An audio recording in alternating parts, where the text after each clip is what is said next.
Boa tarde a todas e todos. Começa agora o seminário Transparência e Autonomia do Ministério Público Federal, realizado pela Folha e pela Transparência Internacional. Eu sou o Irá Machado, repórter especial da Folha, e vou mediar este evento.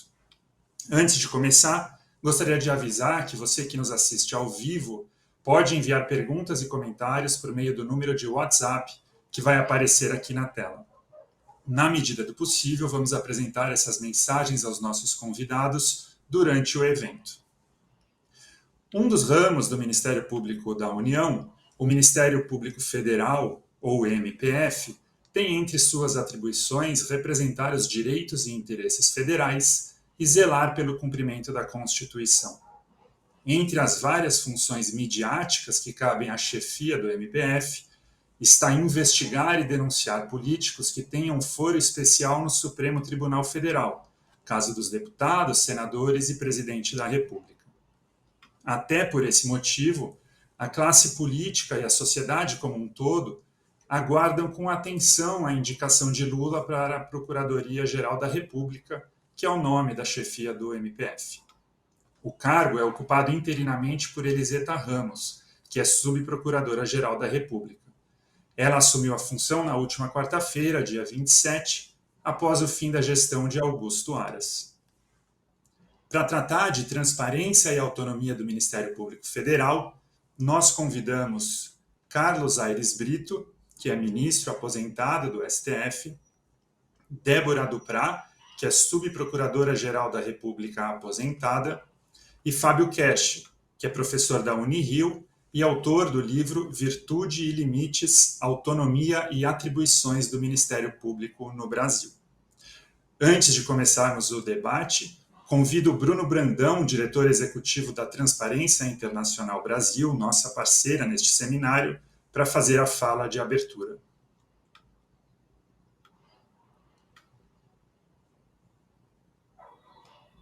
Obrigado, Irá. Boa tarde a todas e a todos. Eu gostaria, em primeiro lugar, de agradecer os nossos parceiros da Folha de São Paulo pela organização conjunta desse debate. Quero também agradecer aos nossos panelistas, o ministro Aires Brito, a subprocuradora-geral Débora Duprá e o professor Fábio Kersh. E, claro, quero agradecer também a nossa audiência, todas e todos que nos acompanham pela internet. A Transparência Internacional é uma organização com presença em mais de 100 países e essa perspectiva global nos ajuda a ver o desafio de órgãos de controle como o Ministério Público como um fenômeno mundial. Na Venezuela, a procuradora-geral e vários procuradores da sua equipe tiveram que se exilar na Colômbia, perseguidos pelo regime de Maduro, quando receberam informações sobre o caso Odebrecht naquele país. Na Colômbia, o PGR nomeado era um ex-advogado da Odebrecht, ou de uma sócia local da Odebrecht, que tinha conhecimento, quando foi nomeado, dos subornos pagos pela empresa brasileira naquele país. No Panamá, a procuradora-geral coordenava com o ex-presidente a blindagem de autoridades, inclusive do ex-presidente Varela, nas investigações sobre o caso Odebrecht naquele país. No México, o PGR foi flagrado nos Paradise Papers. Na Guatemala, a PGR é a principal articuladora de um golpe eleitoral em curso nesse exato momento. E no Brasil, nós sabemos, a Lava Jato alcançou resultados extraordinários no enfrentamento à grande corrupção e à impunidade, mas reproduziu os vícios do sistema de justiça brasileiro e emprestou a sua imagem à ascensão de um governo autoritário no Brasil. Isso sem contar os últimos anos em que nós vimos a neutralização da Procuradoria-Geral da República e, com isso, um desarranjo, um processo de desinstitucionalização talvez inédito na história do nosso país, além da violação sistemática de direitos que deveriam estar sob a tutela dessa instituição ou da cabeça da instituição do Ministério Público, na figura do Procurador-Geral da República. Isso foram só alguns exemplos rápidos, mais recentes e mais próximos da nossa realidade, dos nossos vizinhos, mas o problema é global, o desafio, na verdade, de se equilibrar autonomia e accountability, ou responsabilização de órgãos de controle como o Ministério Público. No Brasil, nós temos esse desafio evidente e talvez agora mais em voga do que nunca, mas muitas vezes nós optamos pelo caminho mais, o atalho mais curto, mas também mais perigoso do controle político da instituição.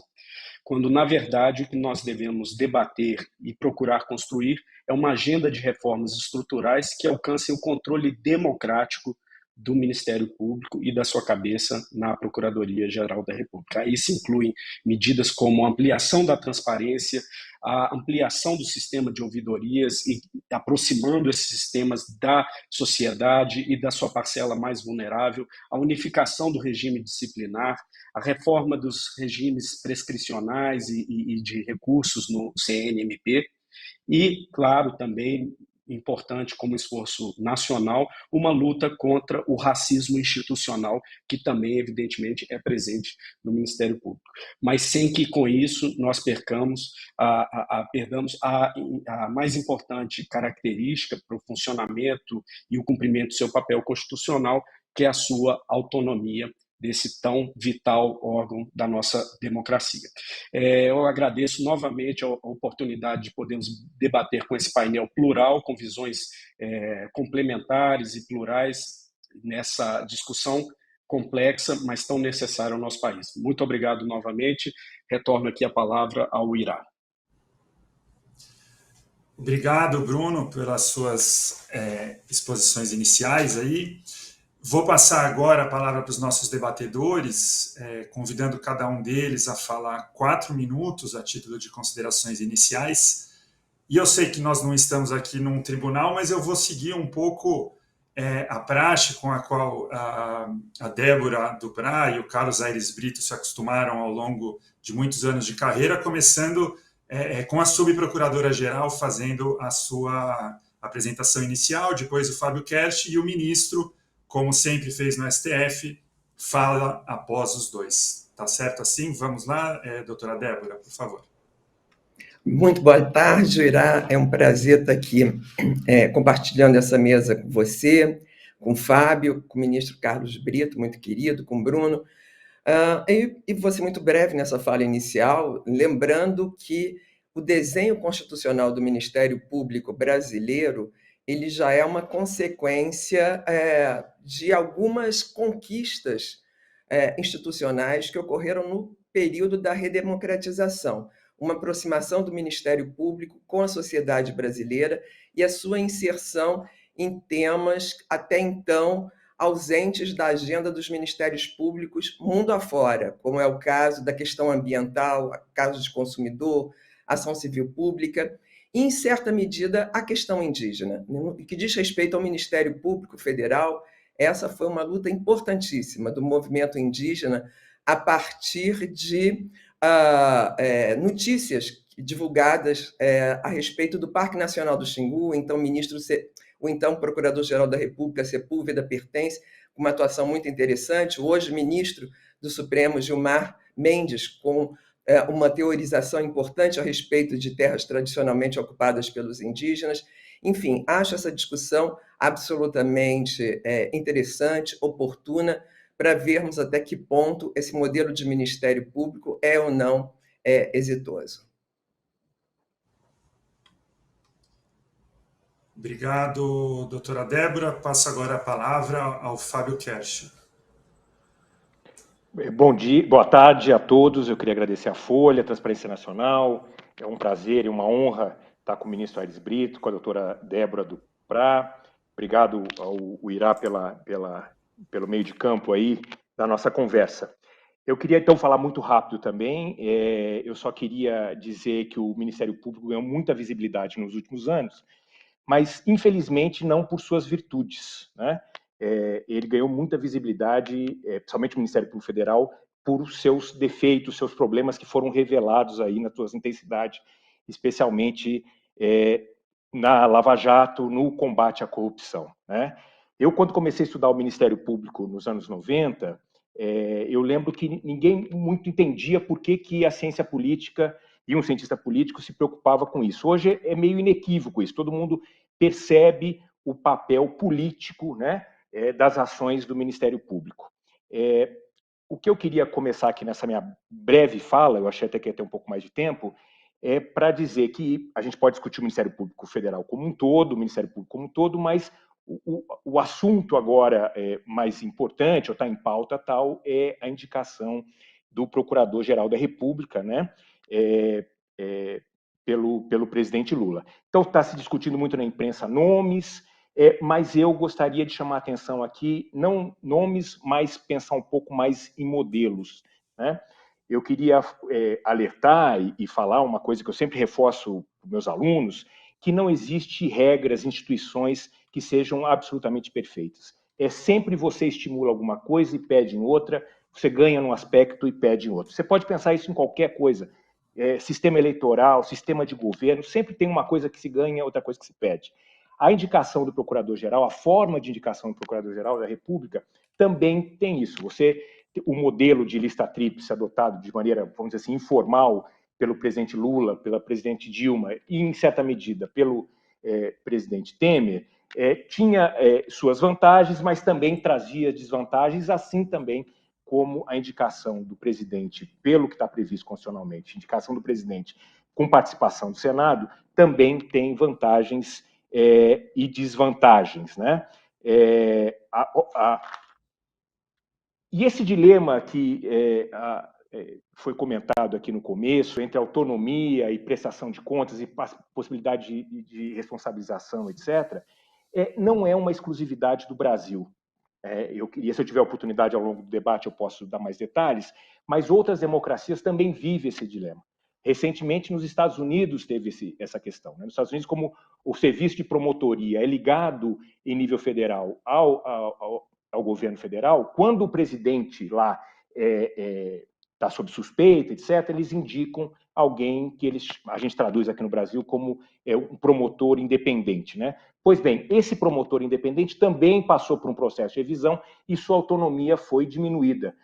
Houve um entendimento lá que também atores excessivamente independentes, que não prestam contas de seus atos a ninguém, também podem representar um risco à democracia.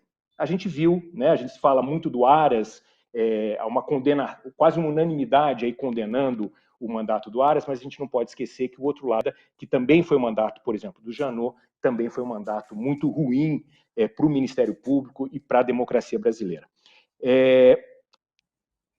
Quanto às mudanças, existem sim mudanças, talvez, que a gente pudesse discutir em relação ao PGR, eu acho que a gente vai aprofundar esse debate. A minha sugestão mais forte aqui, que a gente preste atenção, é em relação à recondução. No meu ponto de vista, talvez o maior problema do PGR seja a possibilidade de recondução. É por conta da recondução que PGR se alinham talvez excessivamente ao dono da caneta. Quando o dono da caneta é o presidente, quando o dono da caneta são os colegas por lista tríplice, são esses colegas. Então, talvez a gente discutir aí a possibilidade de um mandato mais longo, uma quarentena efetiva, pensando em aprimorar o PGR no Brasil. Estou à disposição aí para o debate. Muito obrigado. Obrigado, Fábio. Passo agora a palavra ao ministro Aires Brito para suas considerações iniciais. Também cumprimento você mesmo, Fábio, Cash, Débora de Prá, querida amiga, o Irá, enfim, todos que nos veem e ouvem. Eu quero começar parabenizando os organizadores desse debate, dessa discussão que estamos a empreender, desta discussão, deste debate, pela escolha do tema. Porque o Ministério Público é, na Constituição Federal, uma instituição de primeiríssima grandeza, de primeiríssima importância, né? Sistêmica, a partir do Procurador-Geral, chefe de todo o Ministério Público brasileiro. Ministério Público, embora não seja um poder propriamente da República, não é poder legislativo, não é poder executivo, não é poder judiciário, mesmo não sendo assim, tem competências assemelhadas aos dos poderes. Ele tem iniciativa de leis, por exemplo, tem orçamento próprio, tem autonomia funcional, tem autonomia administrativa, pode propor ação direta de inconstitucionalidade ou ação declaratória de constitucionalidade. É um Ministério Público brasileiro que tem entre suas finalidades a defesa da democracia, explicitamente diz o artigo 127, cabeça da Constituição. E a democracia é o princípio dos princípios da Constituição brasileira, é o princípio continente de que todos os outros princípios, inclusive separação dos poderes, todos os outros são conteúdos. Tem um rol, o Ministério Público Brasileiro, a partir do artigo 129, de competências que o habilitam o Ministério Público a cumprir bem suas finalidades. Ao lado da democracia, da defesa da democracia, compete ao Ministério Público a defesa de todo o direito positivo brasileiro, toda a ordem jurídica brasileira, a defesa de todos os direitos individuais indisponíveis e de todos os direitos sociais. Débora adiantou que cabe ao Ministério Público, a ele compete, entre tantas outras atribuições importantíssimas, a defesa dos interesses e direitos das populações indígenas, a defesa do consumidor, a defesa do meio ambiente. Em suma, exercer com privatividade a ação penal pública é uma instituição que recebeu da Constituição brasileira um tratamento prestigiador, como talvez não se encontre no mundo inteiro. Eu não conheço outro Ministério Público de um país civilizado tão prestigiado constitucionalmente quanto o nosso. Então, no momento em que se abre essa discussão para falar do próximo, né, de quem poderá ser o próximo ou a próxima profissional indicada ou o próximo profissional indicado para a chefia do Ministério Público brasileiro, nesse momento, debater o tema, sobretudo à luz da Constituição, é de interesse coletivo relevantíssimo. É um tema intrinsecamente relevante e eu me sinto feliz na companhia de Débora e de Cash, viu, Irá, para falar sobre assunto tão inatamente, intrinsecamente relevante. Muito obrigado, ministro, demais expositores. Eu vou começar, então, com a nossa primeira rodada de perguntas. Eu pensei se eu separaria perguntas específicas para cada um dos três, mas, dado que as suas respectivas áreas de experiência são diversas, eu acho que convém que cada um responda sempre a mesma pergunta, porque assim teremos vários ângulos, vários pontos de vista em relação à mesma questão. E a primeira pergunta é a mais quente do ponto de vista jornalístico. Vocês já tocaram nesse ponto, que é justamente a lista tríplice. O Fábio, em particular, já começou tratando do assunto. Eu vou acrescentar um elemento que talvez o Fábio possa explorar um pouco, além do que já comentou na sua exposição inicial, e o ministro Aires Brito e a doutora Débora podem, obviamente, à vontade, tratar do assunto. Mas é o seguinte, no começo desse século, o presidente Lula, no seu primeiro mandato, inaugurou essa tradição informal de indicar para a PGR uma pessoa selecionada em lista tríplice elaborada pelos procuradores. Agora, depois de Bolsonaro ter abandonado essa prática, Lula tem se mostrado disposto a seguir o exemplo do seu antecessor. Exemplo esse que tem sido criticado a miúde como uma espécie de interferência no Ministério Público Federal. Entretanto, por força da Constituição, os procuradores gerais de justiça nos estados são nomeados obrigatoriamente a partir de uma lista tríplice. E, como se sabe, as críticas à falta de autonomia também existem na esfera estadual do Ministério Público. Então eu pergunto, por que a lista tríplice ainda assim é apontada por muitos como uma solução no que diz respeito à autonomia do MPF, embora não o seja no âmbito dos estados?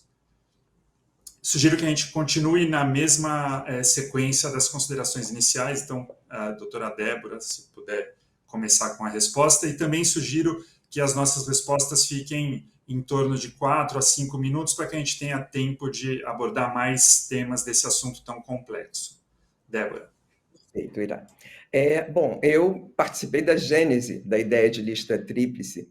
Quero lembrar que nós inauguramos o Ministério Público de 1988, eu digo isso porque eu ingressei no final de 87, com um grande procurador-geral, que era Sepúlveda Pertence, e que foi sucedido por Aristides Junqueira. Faço referência aos dois porque acredito que eles deram o impulso inicial necessário a essa atuação do Ministério Público absolutamente independente do poder da ocasião, essa capilaridade do Ministério Público nos mais diversos temas da sua atribuição. Na sequência, nós tivemos, no governo Fernando Henrique Cardoso, a indicação de Geraldo Brindeiro, que conseguiu, em larga medida, neutralizar todo esse ganho, ao mesmo tempo em que a sua inação provocava iniciativas solitárias e messiânicas. Não vou falar nomes, mas eu acredito que todas aqui saibam ao que estou me referindo. A lista tríplice surge, portanto, como uma ideia de controle do procurador-geral a respeito das atribuições da instituição, ou seja, a impossibilidade de ter um procurador-geral absolutamente omisso em relação ao seu papel institucional. E eu fui, portanto, uma entusiasta dessa lista no início. Ela gerou um grande procurador-geral, que foi Cláudio Fonteles, a meu ver, mas tenho que reconhecer que passei a sentir sentimentos ambíguos em relação a ela, porque, em dado momento, a lista se transformou num forte instrumento corporativo, onde, antes de se discutir destino institucional, se discutia muito mais remuneração, benefícios, vantagens, virou um grande sindicato. Então, eu voltei a ficar uma pessoa, eu comecei a ficar uma pessoa com sentimentos muito contraditórios em relação à lista, chegando mesmo a acusá-la de desnecessária e, enfim. Mas veio a gestão Aras, né? Mais uma vez, um procurador sem nenhum compromisso com a sociedade brasileira, com uma omissão absurda em relação à maior crise democrática que vivemos desde a Constituição de 1988. E aí eu volto a pensar que algum instrumento tem que ser capaz de pôr algum freio no Procurador-Geral da República. Talvez não mais a lista, né? E talvez não mais só a indicação exclusiva do presidente da República. Se eu puder aprofundar esse tema mais tarde, eu acho que a instituição, que é uma instituição vocacionada a servir a sociedade, ela sofre desse déficit de participação social. Se nós pudéssemos incluir na eleição do Procurador-Geral, na indicação do Procurador-Geral, um componente de participação social, eu acredito que nós estaríamos livres das duas principais mazelas, o corporativismo e o aparelhamento por parte do Poder Executivo. Obrigado, Débora. Certamente voltaremos a esse ponto de sugestões para aperfeiçoar o controle do Ministério Público, para além da lista tríplice, mas, por enquanto, passo a palavra para o Fábio Cash para responder a pergunta que eu fiz sobre a lista tríplice. Fábio.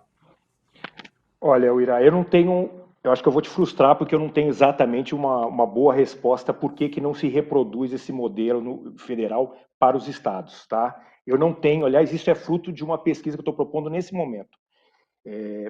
O que me ocorre quando se fala de lista, e também a partir do comentário da doutora Duprá, é lembrar que o seguinte, a lista tríplice estava prevista na Constituinte até a entrada do Centrão. Quando o Centrão se organizou, é que eles reverteram a ideia da lista tríplice e mantiveram a lista tríplice para o Procurador-Geral de Justiça e tiraram para Procurador-Geral da República. A ideia, eu acho que era o seguinte, olha, a gente vai dar muito poder mesmo para o Ministério Público, muita autonomia, muita discricionariedade, mas esse ator aqui, que é o Procurador-Geral da República, que tem inclusive a incumbência de poder processar o presidente, parlamentares federais, etc., a gente tem que ter algum tipo de limite, né? Então, foi talvez a tentativa desse equilíbrio. E o que teve de, vamos dizer assim, de ruim, de experiência ruim a partir dessa lista, foi a experiência durante o Fernando Henrique Cardoso, né? que indicou e depois reconduziu o mesmo procurador-geral mais 3 vezes, conhecido como o engavetador-geral da República, coisa que foi feita de novo pelo Bolsonaro, e agora o presidente Lula também dá indicações que vai repetir. Então, esse é um modelo que tem problemas? Tem. Como eu falei aqui no começo, todo modelo tem problemas. O problema é que gera uma certa dependência do presidente, né? E esse procurador talvez tenha menos autonomia para poder atuar, pelo menos num braço, numa das suas atribuições, que é o combate à corrupção. Porque a gente precisa lembrar também que o Ministério Público ganhou essa autonomia e essa discricionariedade muito mais para ser um ator da defesa de direitos do que combatente da corrupção. Quando você vai na Constituinte, a palavra corrupção na subcomissão do Poder Judiciário aparece 7 vezes só. Quando você vai ver direitos, aparece 241 vezes. Ou seja, a preocupação do Constituinte era a defesa de direitos. A questão é que, ao longo do tempo, o Ministério Público, especialmente o Ministério Público, se transformou de um defensor de direitos num combatente da corrupção. E as consequências aí, principalmente na Lava Jato, foram muito ruins para a democracia, né? Então, reforçando isso que eu falei nos meus 4 minutos, eu queria reforçar. O Aras é passível de muitas críticas, e eu assino todas elas. Mas a gente não pode esquecer que também o Janot, a atuação dele teve consequências muito ruins para o processo democrático brasileiro, né? A gente sofreu, a nossa democracia ficou em risco muito também em consequência dessa atuação. Então, talvez o que a gente possa pensar, e é o que está todo mundo sinalizando aqui pelo jeito, é como aprimorar isso, né? Se tem perdas de um lado e perdas do outro, o que a gente poderia fazer para aprimorar? No meu ponto de vista, a grande mudança é a questão da recondução. A recondução faz com que o procurador ele trabalhe pensando sempre na sua recondução. E o Aras é um bom exemplo disso. Eu já estou terminando, Irá. O Aras é um bom exemplo disso. Por quê? O Aras, até a vitória do Lula, ele tinha uma atuação. Depois da vitória do Lula, ele está, por exemplo, muito mais combativo em defesa da democracia, etc. Por quê? Porque a caneta trocou de mão. A gente precisa fazer um modelo onde isso seja importante, é importante a participação dos políticos para essa indicação, mas, ao mesmo tempo, proteja um pouco mais, dê menos estímulos para um alinhamento tão automático. Muito obrigado, Fábio. Passo, então, a palavra ao ministro Aires Brito. A gente aprende muito com Débora e com Fábio. A regra, a praxe, né? Não é a regra, a praxe da formação de uma lista tríplice no âmbito do Ministério Público, apresentada ao presidente da República para a nomeação do titular de um nome dessa lista, a fim de titularizar o cargo importantíssimo de Procurador-Geral da República, é uma praxe de democracia interna. Em princípio, ela é muito válida, porque prestigia os próprios membros do Ministério Público, a própria instituição como um todo. Na prática, porém, ou no cotidiano, Débora bem disse, bem falou, parece que traduz mais um impulso corporativista, de preocupação da categoria, né, dos membros do Ministério Público, num sentido dissociado da sociedade, da instituição, como se ela fosse um fim em si mesma, na prática, e isso gera distorções também gravíssimas. Eu tendo a responder da seguinte maneira a sua pergunta, Irá, e ao debate, e a tentar contribuir, jogar alguma luz de alguma forma, ainda que modestamente, para o debate. Eu faço uma distinção entre vida pensada e vida vivida. A vida pensada pela Constituição, em teoria, portanto, é muito boa, é quase perfeita, viu, Fábio? Teoricamente, em tese, vida pensada normativamente pelo conjunto de princípios e regras da Constituição é boa, é uma vida, você pode dizer, olha, o legislador constituinte, ele esteve bem inspirado quando elaborou certas normas constitucionais. O problema é a vida vivida, é a vida do cotidiano da gente. São os nossos hábitos, as nossas praxes, os nossos defeitos de fabricação colonial, muitas vezes.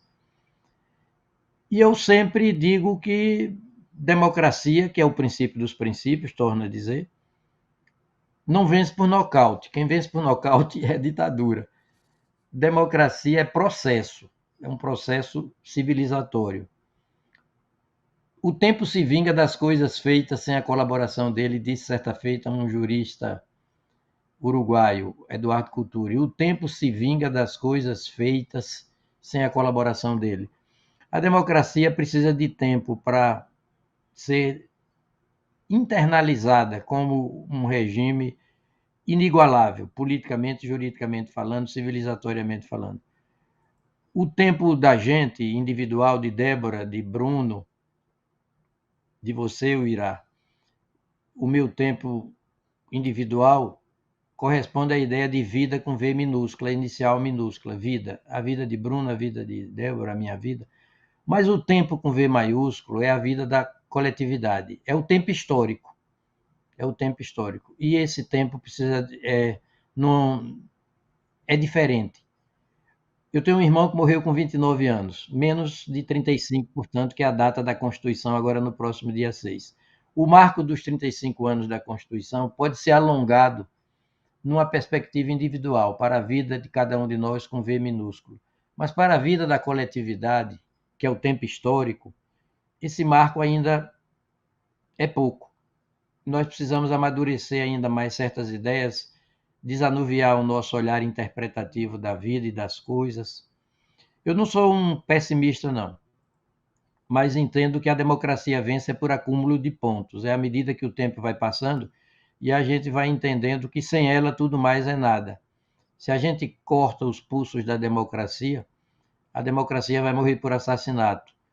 E tudo mais vai morrer por suicídio, porque sem democracia não há liberdade de expressão, não há liberdade de imprensa, não há inviolabilidade parlamentar. Então, nesse tempinho curtinho que me é dado falar, eu entendo que não é para se desesperar não, jogar a toalha, mas é para entender que entre a vida luminosamente pensada pela Constituição e a vida muito mais dura, mais difícil, mais concreta do nosso cotidiano, ainda vai uma distância grande. Precisamos ter um pouquinho mais de paciência e tocar o barco, não deixar o barco democrático encalhar, muito menos naufragar, e aperfeiçoar, na medida do possível, as instituições, inclusive essa do Ministério Público, que é uma instituição belíssimamente pensada pela Constituição. Obrigado, ministro. Pegando a distinção que o senhor acaba de mencionar, a próxima pergunta diz muito mais respeito à vida pensada, por assim dizer, mas obviamente queremos que ela tenha impacto na vida vivida também. É um tema ao qual os três já se referiram, que é a difícil equação de controle do Ministério Público Federal, e o Bruno Brandão tocou nesse ponto também na exposição inicial dele. Então eu pergunto, em relação a essa equação de autonomia e controle de órgãos como o Ministério Público, que é um desafio em qualquer parte do mundo, mas especialmente onde as instituições democráticas são mais frágeis ou ainda não são tão maduras, como também acaba de dizer o ministro Aires Brito. Então, pergunto ao painel como vocês veem o desafio do equilíbrio entre a autonomia e accountability, ou autonomia e controle, e a dicotomia entre controle público e controle democrático, como mencionado pelo Bruno na exposição inicial. Débora, por favor. Pois não. Eu acho que, volto a insistir num tema que para mim é recorrente, que é a falta de uma instância de participação social nessa instituição, em que até o direito penal e o próprio combate à corrupção, eles têm por propósito exatamente a defesa desses direitos fundamentais. Quando o Conselho Nacional... Enfim, essa falta de prestação de contas, de responsabilização, ela é a ideia que vai gerar, lá por ocasião da Emenda 45, o Conselho Nacional do Ministério Público, tanto em relação ao Ministério Público como em relação ao Judiciário, Conselho Nacional de Justiça. E ele nasce com uma boa ideia, né, uma ideia de um certo controle sobre, não a atuação fim, mas, enfim, sobre organização, funcionamento, administração dessa instituição, mas seria o momento para se aprovar, na formação desse conselho, na composição desse conselho, o ingrediente da participação popular. Eu acredito que a Constituição ela é atravessada pela ideia de democracia participativa, e é curioso que órgãos como o Ministério Público eles não tenham internalizado essa vertente constitucional tão importante. Então, eu acho que, a título de sugestão, eu ficaria aqui com a ideia de uma ouvidoria, porque não necessita reforma constitucional, e aqui eu concordo com o ministro Aires de Brito, democracia é um processo, é prematuro ainda fazer alterações constitucionais significativas em instituições que estão sendo vividas, então, que ainda estão se reinventando, estão se entendendo nesse espaço democrático, mas a ouvidoria externa é uma possibilidade a partir de lei. Então, para mim, a composição entre autonomia e transparência ficaria na instituição desse órgão, desse nível de participação social. Fábio, como que você vê essa questão? A simples sugestão de mexer na recondução dá conta desse desafio, ou é preciso algo mais, um órgão tipo uma ouvidoria, como acaba de mencionar a doutora Débora do Prá? Aliás, Débora quer retomar o ponto? Para dizer que eu sou absolutamente simpática à ideia da proibição de recondução, aliás, para quaisquer cargos, não só de Procurador-Geral da República. Eu acho a recondução uma péssima ideia e uma péssima prática, mas dependeria de reforma constitucional, e eu acho que nós não estamos em momento de tratar de temas tão sensíveis com a composição legislativa que temos na atualidade. Fábio, então, por favor, sua palavra. Bom, eu queria, desse tema de controle e autonomia, que o Ministério Público Brasileiro é realmente um modelo comum. Quando você vai olhar serviço de promotoria em outras democracias, o modelo é o que eu chamo de burocrata. São ligados ao governo, respondem às prioridades do governo e são instrumentos de políticas públicas do governo. Você tem também o modelo eleitoral americano, né, em nível local, onde os promotores são eleitos. O nosso modelo dessa grande autonomia é um modelo comum e ele, na minha leitura, foi criado principalmente para a defesa de direitos sociais, embora, como a doutora do Prá lembrou, a corrupção também faça parte desses direitos, ele não era o foco principal na Constituinte. A Constituinte, realmente, o foco eram os direitos coletivos, sociais, que eram as grandes inovações da Constituição. Frente a essa inovação, temos um órgão com bastante autonomia para poder enfrentar essas questões. O Conselho Nacional do Ministério Público, criado em 2004, gerou uma certa expectativa de que podia ser um órgão que desse, vamos dizer, pelo menos uma oxigenada no Ministério Público, uma espécie de controle, né? O Conselho Nacional de Justiça, por exemplo, a Associação de Juízes, inclusive, entrou com ações questionando o Conselho, dizendo que ia diminuir a autonomia, etc. Mas o Conselho, na verdade, não faz isso. O Conselho virou um instrumento que quase, vamos dizer assim, legislativo do próprio Ministério Público, criando regras, né, sem levar em consideração, inclusive, o Congresso Nacional. A sua maioria é formada por membros do próprio Conselho, e quando você vai ver os dados, né, eles punem, né, conseguir algum tipo de punição para algum promotor ou procurador no Conselho é uma tarefa muito difícil. Então, eu discordo um pouco da doutora do Prá em falar, porque assim, é difícil a gente pensar em qualquer proposta institucional em relação ao Ministério Público sem pensar em alguma discussão constitucional, né? Porque está tudo muito constitucionalizado, inclusive o Conselho Nacional do Ministério Público, que já foi fruto de um debate no passado e não teve espaço para isso. Uma alternativa que eu acho que seria importante para oxigenar o Ministério Público seria alterar a composição do Conselho Nacional do Ministério Público, permitindo que a sociedade também tivesse representação, podendo exercer algum tipo de acompanhamento e controle em relação ao Ministério Público. Mas é preciso medidas constitucionais. Aí não tem como alterar sem mexer na Constituição. Obrigado, Fábio. Se a doutora Débora Duprat quiser aprofundar o Não, ponto da questão constitucional. eu estou absolutamente de acordo, eu também acho que ele nasceu com esse déficit. O ideal seria a mudança da composição do Conselho Nacional do Ministério Público para ter, de fato, participação social e não essa indicação do Congresso, da Câmara e do Senado, que vem a título de participação social e não é, né, rigorosamente. Mas, como eu disse, eu tenho um receio absurdo a respeito do momento para se fazer uma reforma constitucional no desenho do Ministério Público brasileiro. Então, eu confesso que eu sou muito simpática a ambas as ideias de alteração da composição do Conselho Nacional do Ministério Público, como a ideia da recondução, mas creio que o momento não é absolutamente favorável a isso.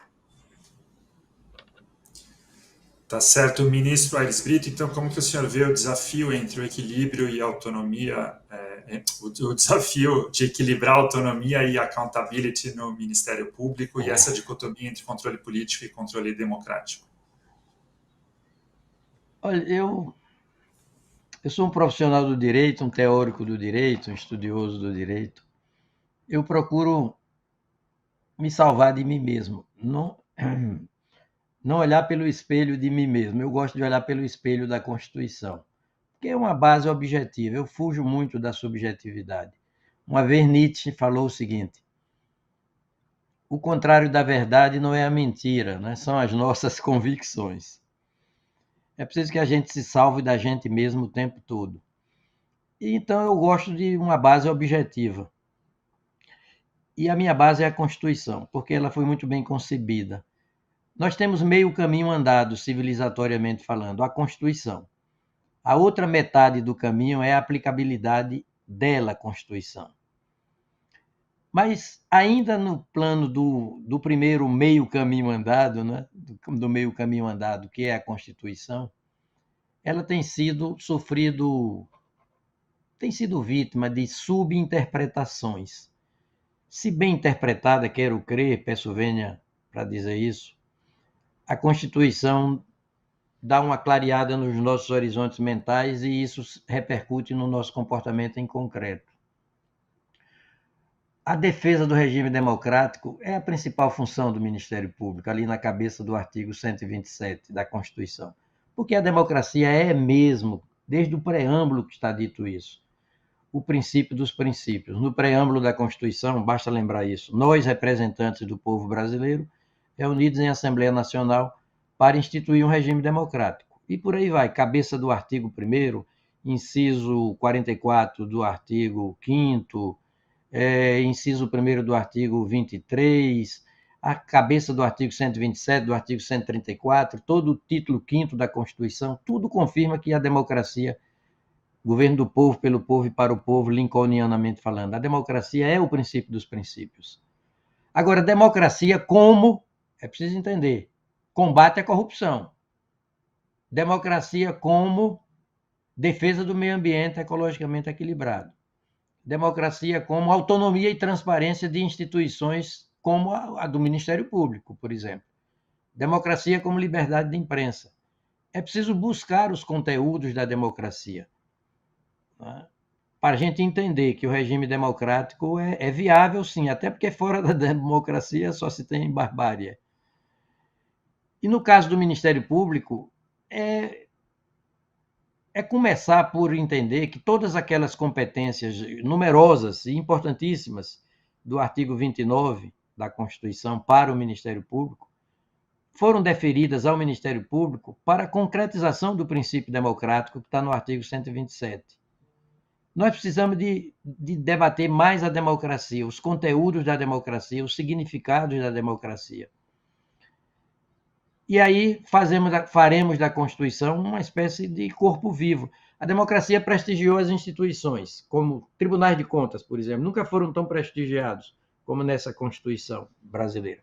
E o próprio Ministério Público, a Defensoria Pública, no artigo 134, é conceituada como instrumento e expressão do regime democrático. Por que a Constituição prestigiou as instituições? Por que armou as forças chamadas de terra, mar e ar, as Forças Armadas?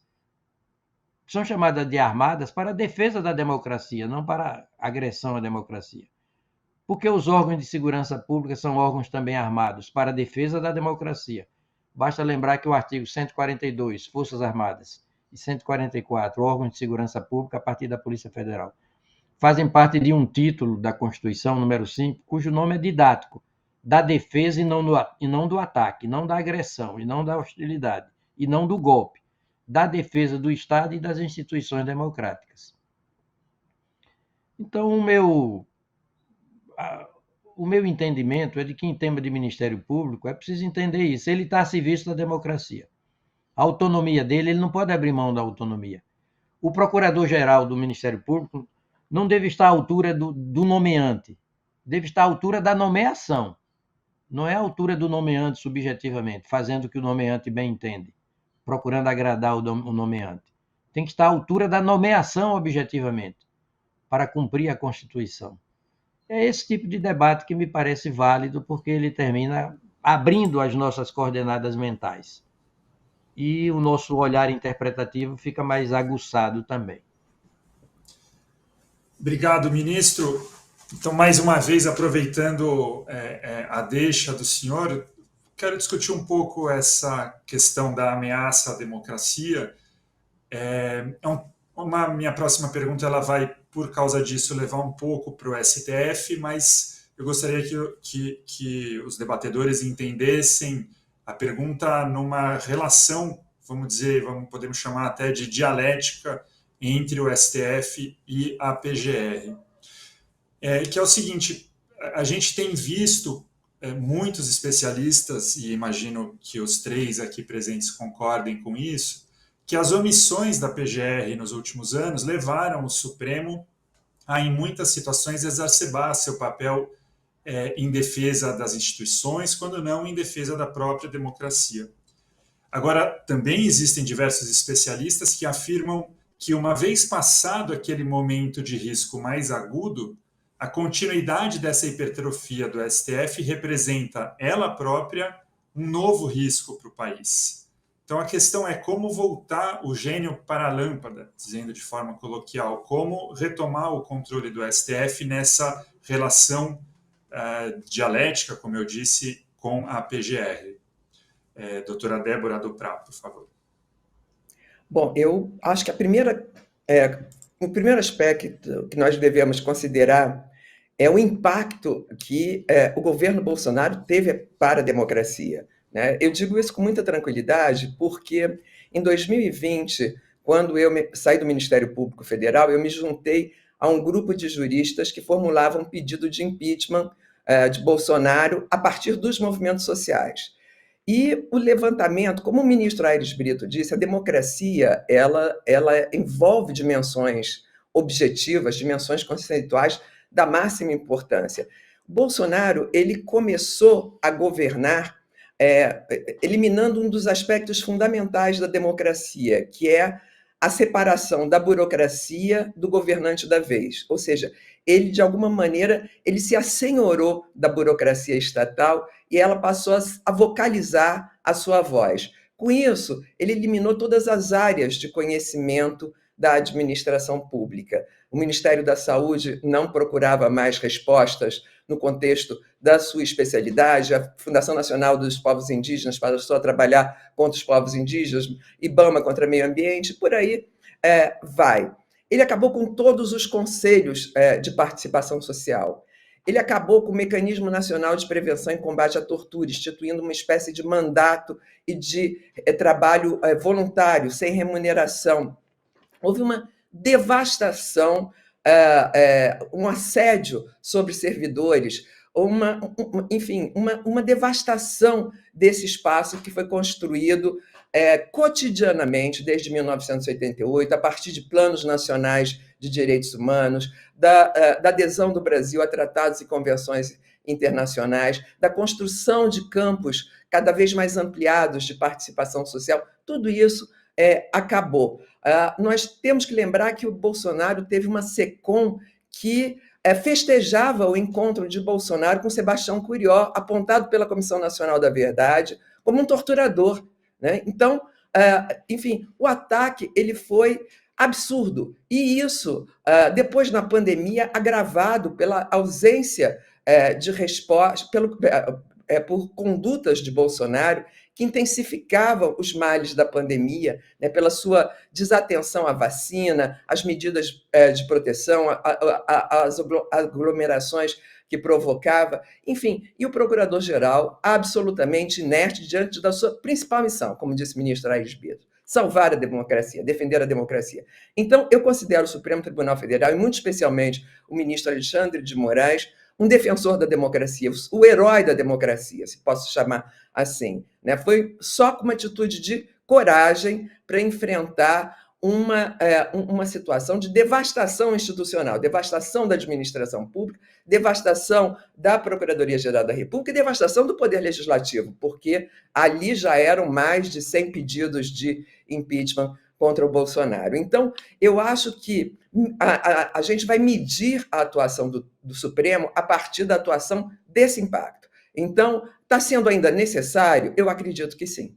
Eu acredito que sim, porque dizer que as ameaças passaram seja talvez uma conclusão precipitada diante das parcas informações de que dispomos sobre, inclusive, 2 inquéritos da máxima importância que estão naquela corte. Obrigado, doutora Débora Duprat. Fábio, por favor. O Irá, você só está fazendo pergunta difícil, viu? Eu confesso que eu, de novo, não tenho uma resposta. O que a partir da sua provocação, ou da sua pergunta, me ocorreu, é lembrar que o debate está muito contaminado, né? Ninguém passa impune por um governo como o Bolsonaro, né? A gente está sofrendo ainda, como disse a doutora Duprat, as consequências desse governo, né? Inclusive, uma das consequências é que quando a gente faz uma reflexão sobre o sistema judicial, sobre o Ministério Público, sobre o Supremo, a gente é difícil distinguir no debate público o que é uma reforma que talvez, uma proposta de reforma, de debate, que seja necessária, do que é uma retaliação, né? Há uma confusão, a gente não sabe se os atores, agora, por exemplo, teve o presidente do Senado dizendo que vai abrir uma discussão sobre mandatos para o Supremo. Independente da minha opinião sobre isso, eu queria só lembrar que está tão contaminado o debate que a gente fica na dúvida se é uma discussão, vamos dizer assim, que merece atenção, a reflexão, a sociedade amadureceu a ponto de poder discutir isso, ou é simplesmente uma tentativa de retaliação de um poder sobre o outro. Então, a gente está ainda sofrendo, eu concordo com a doutora Duprat, as consequências desse governo Bolsonaro.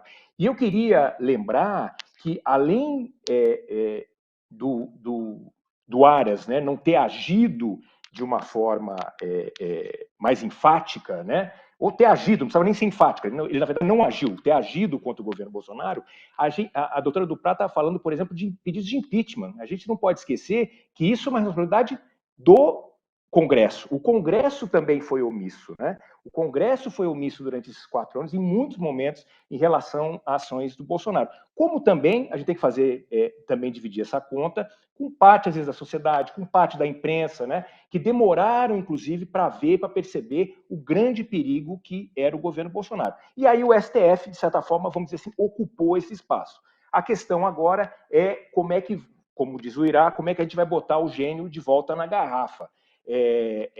Eu brinco, viu, Irá, que eu estou com saudades do tempo que eu podia falar mal do Supremo, porque, né, mal no sentido de discutir, refletir, criticar posições, porque a gente ficou tão dependente dessa postura de resistência do Supremo, frente aí a uma certa não atuação do Procurador-Geral da República e do Congresso, que agora você questionar o Supremo pode soar alguma coisa contra, inclusive, a resistência democrática que o Supremo fez. Eu espero, então, aí é uma questão de esperança, de que uma hora essa poeira baixe. Eu não acho que é o momento agora, né? A gente ainda está machucado por conta desse 4 anos de Bolsonaro, mas a hora que a poeira baixe um pouco e a gente possa rediscutir como sociedade, como forças políticas, movimentos organizados e tal, um pouco o papel, e a gente entenda que, às vezes, discutir questões sobre o sistema de justiça não é sempre uma retaliação.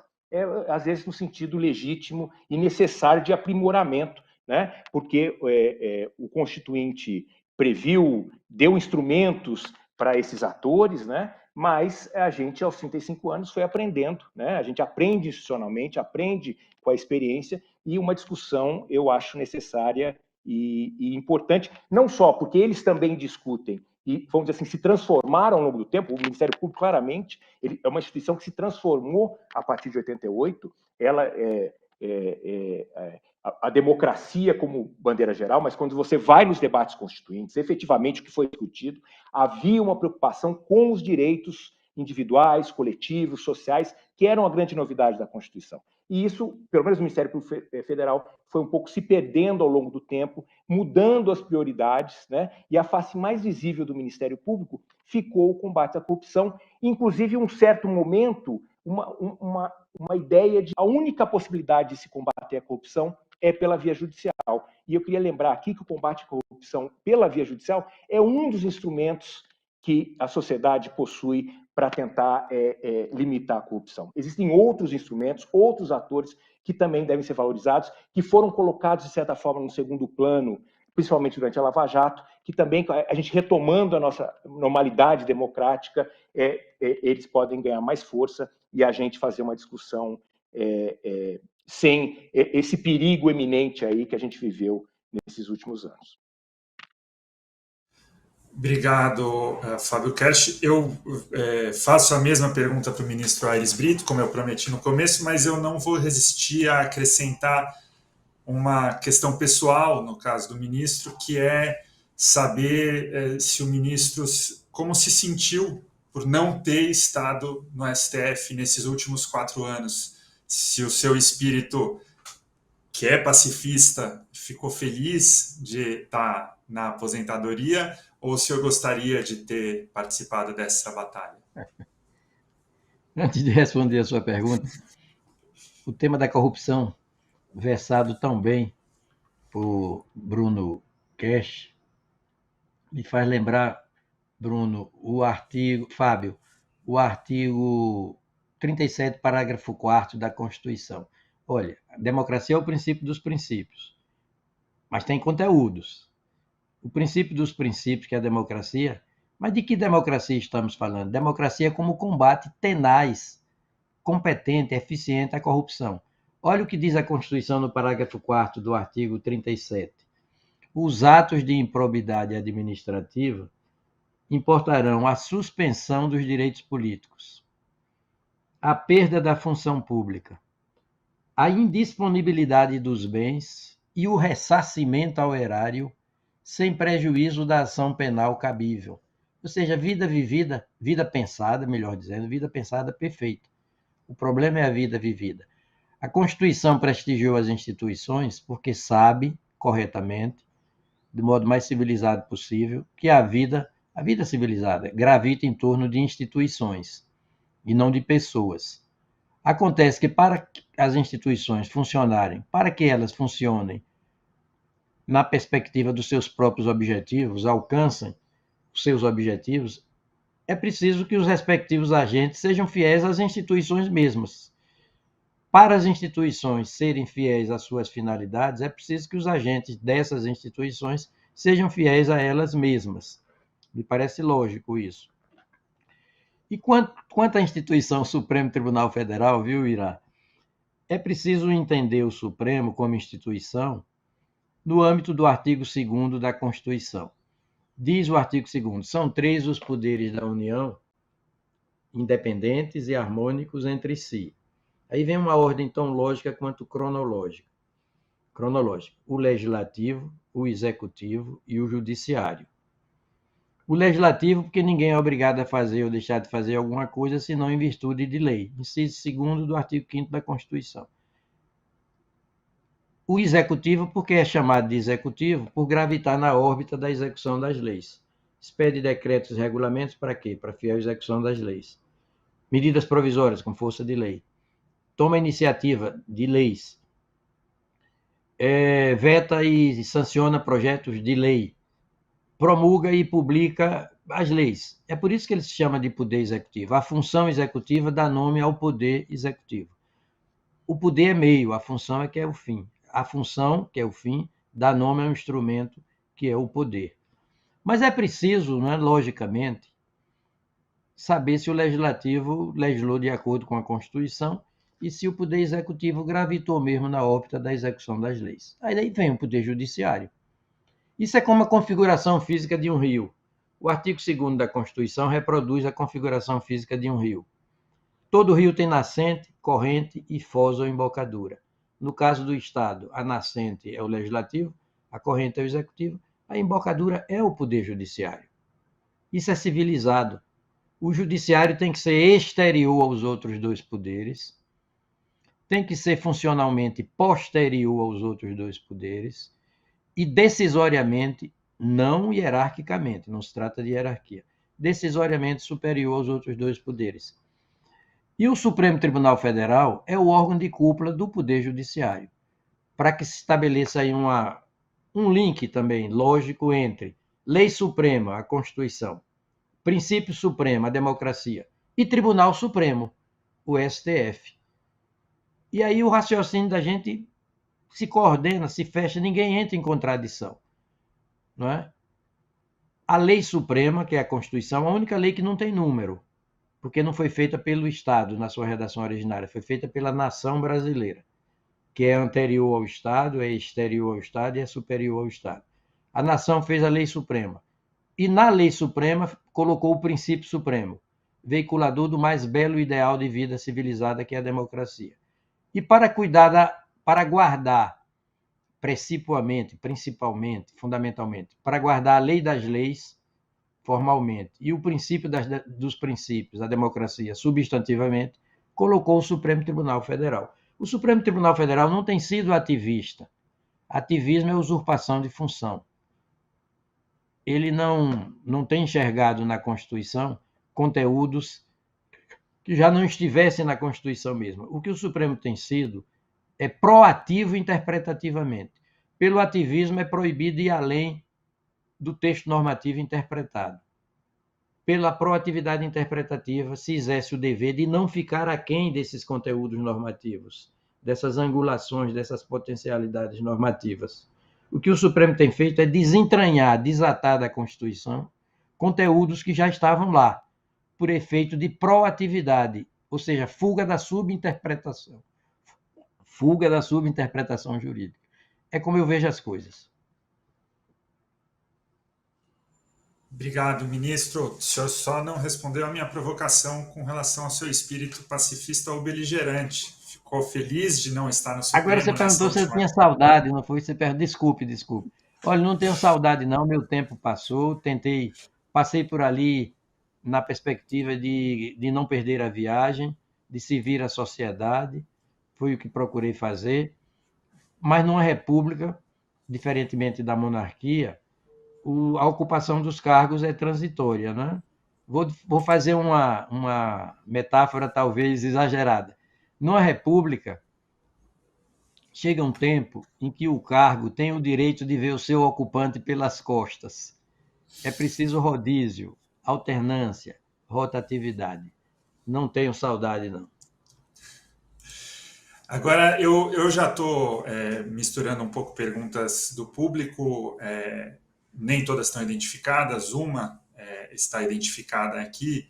Eu ia fazer uma pergunta simples e direta, sem maiores provocações, que é qual é o legado que Augusto Aras deixa para a PGR. Mas um dos nossos espectadores aqui, o Ricardo Durigan, que é cientista político, manda uma pergunta muito semelhante, mas ele acrescenta a fala do ministro Dias Toffoli, na qual ele enalteceu o papel do Augusto Aras, e aí ele mandou aqui algumas das declarações do ministro Dias Toffoli, eu reproduzo uma parte, abro aspas: se não fossem a responsabilidade, a paciência, a discrição e a força do silêncio de Sua Excelência Augusto Aras, talvez nós não estivéssemos aqui. Fecho aspas, essa declaração do ministro Dias Toffoli. Pergunto aos nossos debatedores se concordam com essa fala do ministro Dias Toffoli ou se discordam dela. Doutora Débora Duprá, por favor. Eu tenho profunda discordância.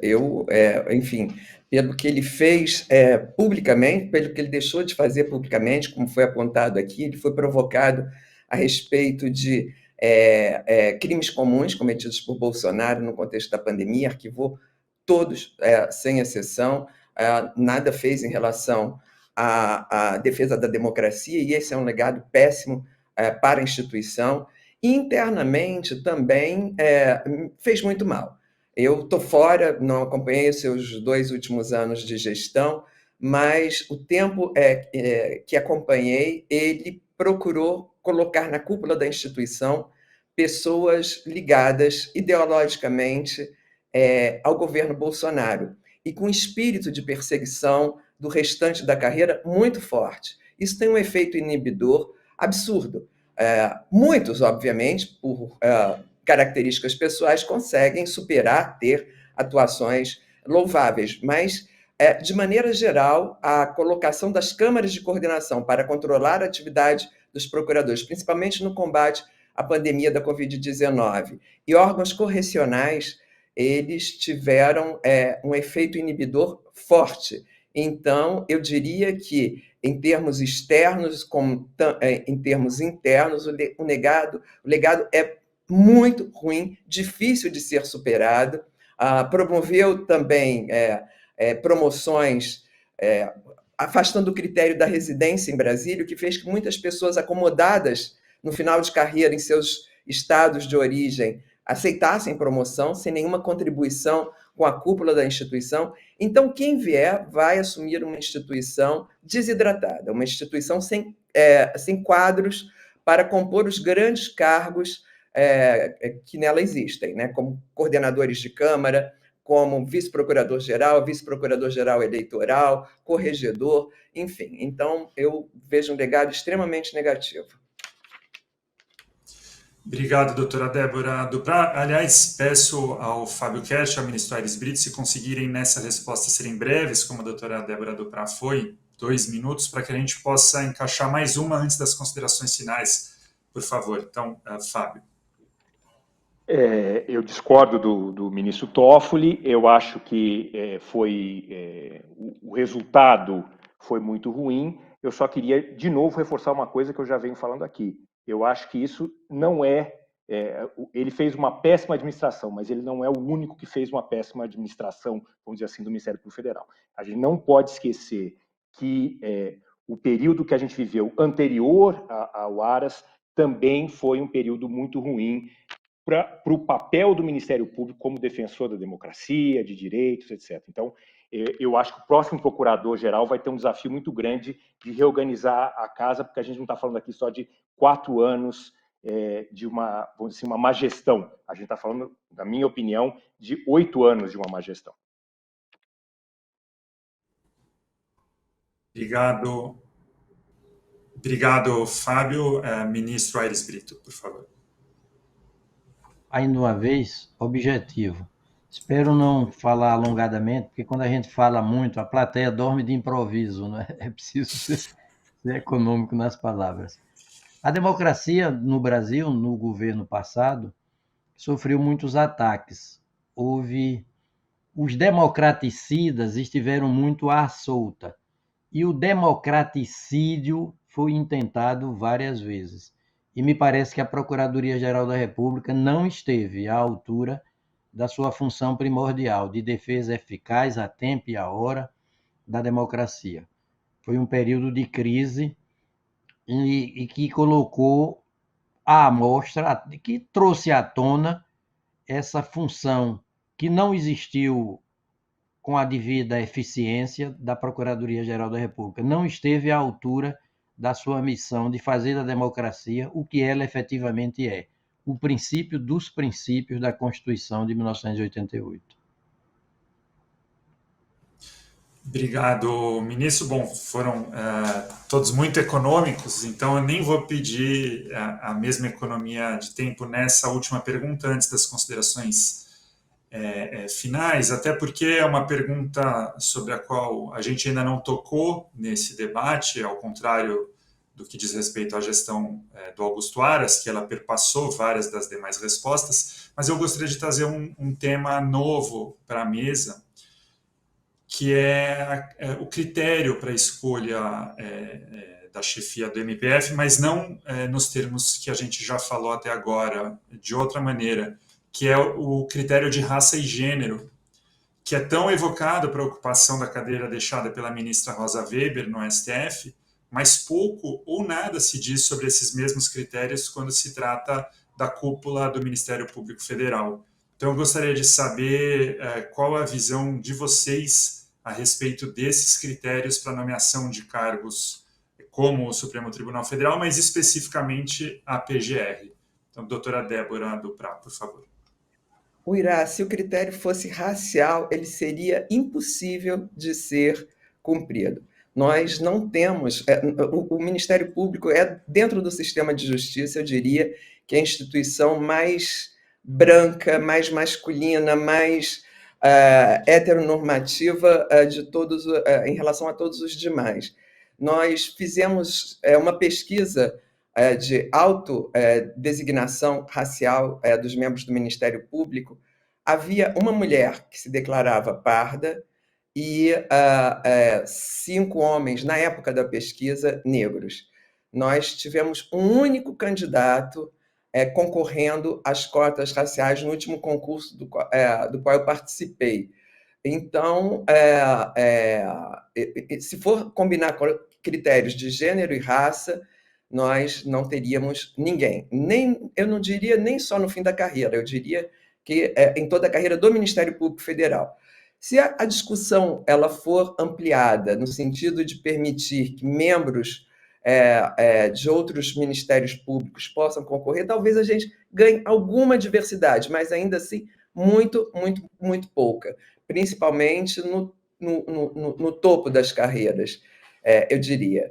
Agora, há uma mulher concorrendo pela lista tríplice, né? Enfim, seria possível observar o critério de gênero nessa hipótese. E é curioso também que existem outras mulheres na cúpula da instituição, mulheres interessantes, eu diria, e que não foram sequer cogitadas. Então, mas, de qualquer maneira, eu diria que é o espaço mais difícil para você cumprir esse recorte de gênero e racial.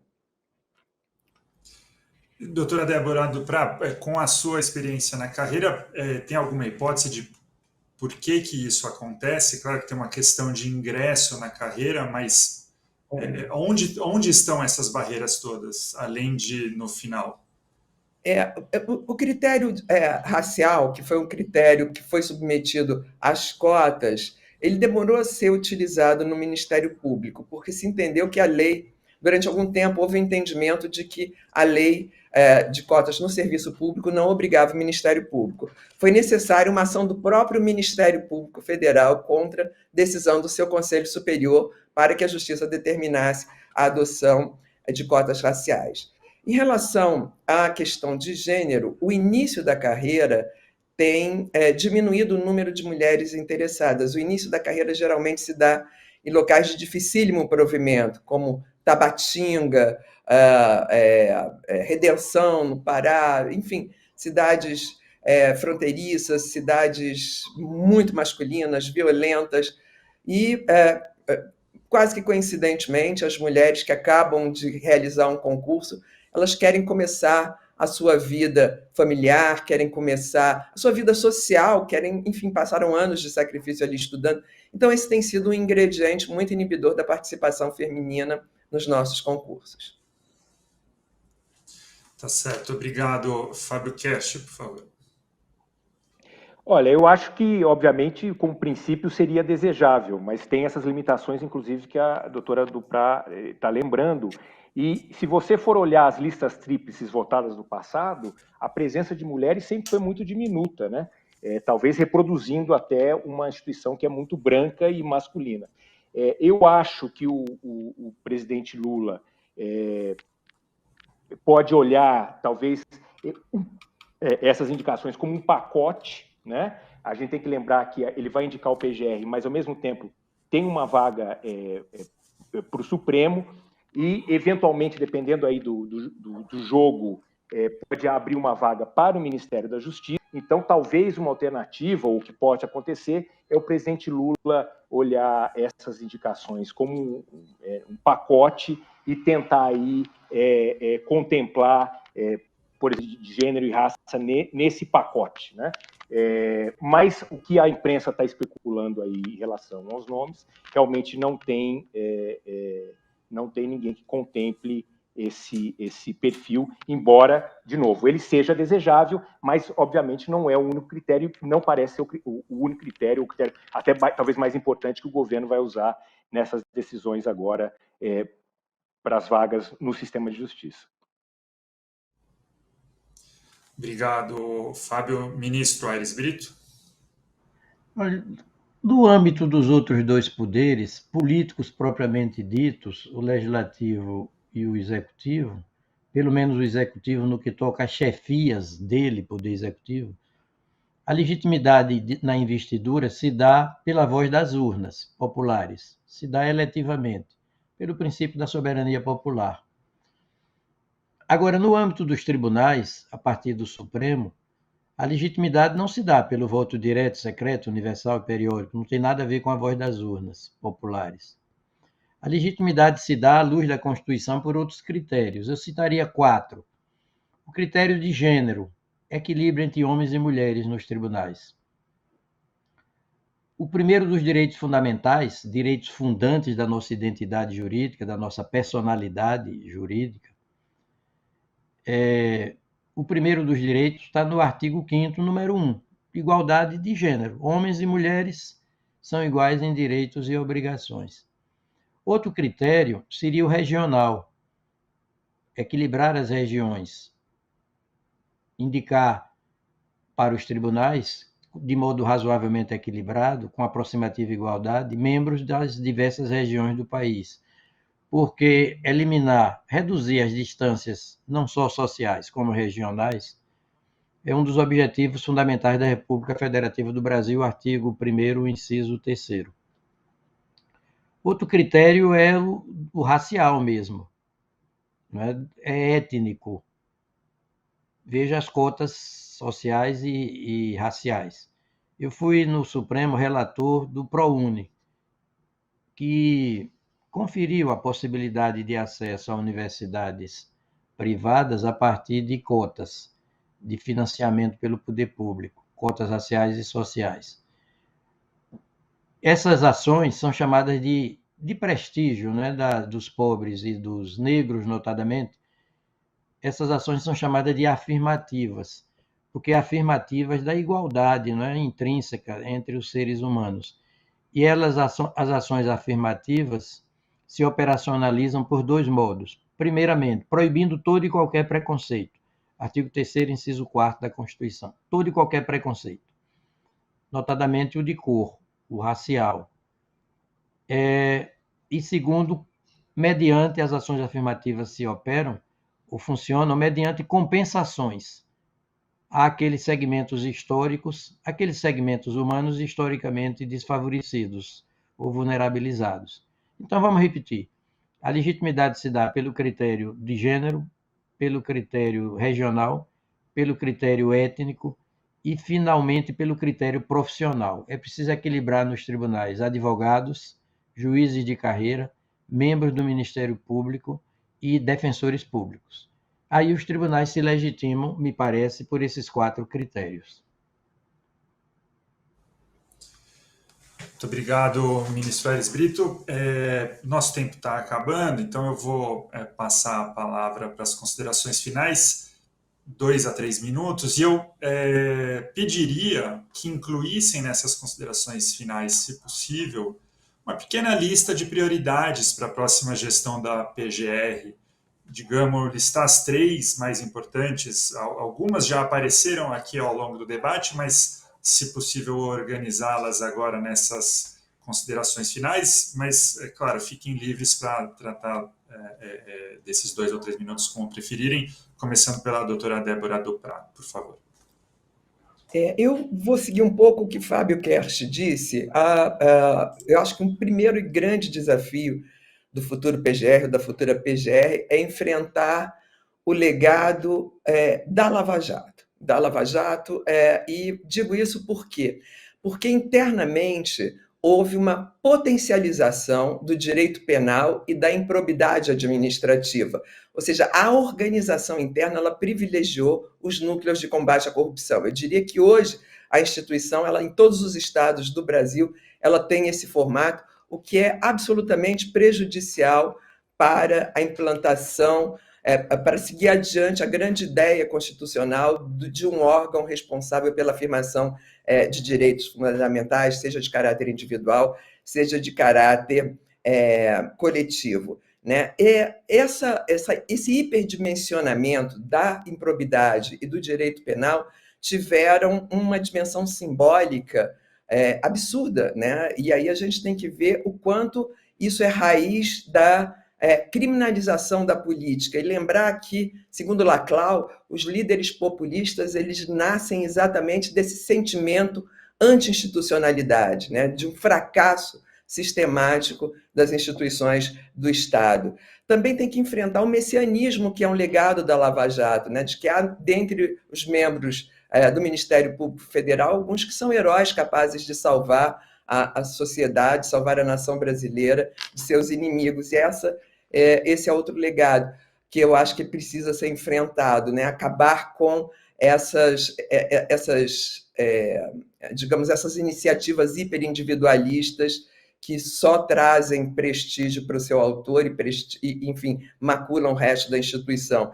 Também acho que, se vamos levar adiante o combate à corrupção, é preciso aqui, mais uma vez, lembrar, como fez Fábio Kersh, que ela não se dá apenas no judiciário, pelo contrário, né, há uma dimensão extremamente importante, que é a dimensão pedagógica, o cotidiano, né, da afirmação do espaço público como espaço a ser preservado, de um espaço que precisa, enfim, estar com a sua integridade em permanente afirmação, o que requer do órgão, como foi dito aqui, transparência e prestação de contas. Então, esse eu acho que é o principal desafio, é um órgão que se abre para a sociedade, apresenta cotidianamente as suas ações e, com isso, auxilia na construção de uma sociedade de direitos. Muito obrigado, doutora Débora Duprat. Passo a palavra, então, ao Fábio Kersh para as considerações finais. Eu queria aqui fazer meu protesto. O próximo evento eu não quero ficar depois da doutora Duprat, porque ela falou exatamente o que eu estava planejando falar, acabou aqui toda a minha fala, eu concordo totalmente com ela. Eu acho que se eu pudesse resumir o que ela falou com tanto brilhantismo, eu falaria assim, o Ministério Público, principalmente o federal, precisa voltar ao Ministério Público raiz, né? Ele precisa, acho que, voltar a dar prioridade para a sua função, no meu entendimento, primordial, que foi pensado na Constituinte, pelo Constituinte, né? A defesa intransigente desses direitos coletivos, sociais, os direitos dos indígenas, do meio ambiente, da saúde, da educação, isso é muito importante. Teve uma época, infelizmente, todo mundo queria ser o Dallagnol, né? Parecia que todo mundo queria fazer justiça com as próprias mãos, queria dar entrevistas, queria dar palestras, isso foi muito ruim. Eu tenho a minha avaliação, quando eu observo o Ministério Público, é que isso foi uma consequência muito nefasta para a instituição. Eu acho que o Ministério Público talvez seja o momento de tentar se reorganizar, né? Talvez voltar essa origem, né? Esse Ministério Público que eu estou chamando de raiz, né? Voltar à defesa dos direitos. E eu sei que tem muita gente que é contra esse método de indicação do Procurador-Geral da República, que eu, na hierarquia, eu não acho pior, eu acho a lista tríplice pior do que esse método de indicação pelo presidente e pelo Senado. A boa notícia é que o presidente Lula, pelo menos como discurso, está falando, doutora Duprat, que ele quer alguém com compromisso com direitos humanos, com os direitos coletivos. Quer dizer, ele está tentando localizar ali no Ministério Público alguém que talvez coloque esse Ministério Público que eu estou chamando de raiz de novo. Eu acho que isso é o grande desafio para o Ministério Público que se desenha para abandonar essa herança que foi muito ruim, só para a democracia brasileira como um todo, mas para o Ministério Público também como instituição, que foi a Lava Jato. E eu queria aproveitar aqui e agradecer a organização, aos colegas. Eu fiquei muito honrado e aprendi muito hoje. Obrigado. Obrigado, professor. Passo então a palavra para as considerações finais do ministro Aires Brito. Olha, como compete ao Ministério Público, a meu juízo, do plano das finalidades, a defesa precípua do regime democrático, substantivamente falando, eu penso nos diversos modos de o Ministério Público melhor servir a democracia. O nosso debate, transparência e autonomia, não é? Democracia como autonomia de cada membro do Ministério Público, de democracia como independência da instituição perante as outras instituições públicas e privadas também. Ministério Público, democracia como transparência. Norberto Bobbio dizia, democracia é o governo do poder público em público, ou seja, com toda visibilidade, desnudadamente. Convenhamos, nas coisas do poder, todo o pudor começa com o desnudamento.